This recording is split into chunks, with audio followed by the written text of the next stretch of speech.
港鐵東涌線下星期六進行延線項目工程，來往香港站同東涌站嘅尾班車將會提早開出，呼籲乘客留意。鄧永欣報導。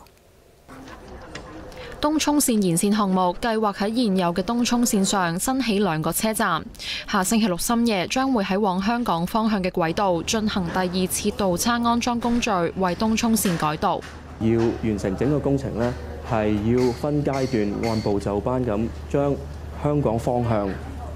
同埋將東涌方向將佢改道入去新嘅車站，接駁新嘅車站裏邊嘅月台之上。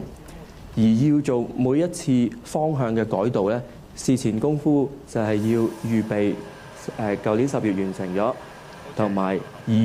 未來禮拜62個道岔，跟住先至可以改道。呢一邊係前往香港站嘅方向，喺19號晚安裝路岔之後，會喺原有嘅路軌進行信號系統同安全測試，確保列車可以喺舊嘅路軌正常行駛。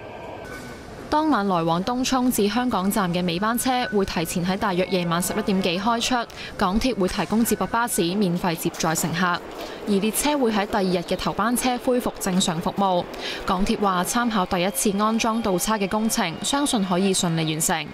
而喺呢啲工序裏邊呢，我哋已經將一啲可以預先做嘅，譬如話呢張相嘅左手邊啦，一啲嘅路軌枕、一啲嘅墊板呢，已經係預先咁樣喺現場準備咗，確保當晚呢係必定要當晚進行嘅工序，先至喺嗰個連續數小時嘅時間進行嘅。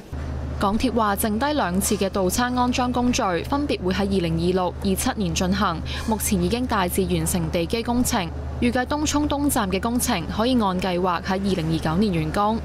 有線新聞，鄧永欣報導。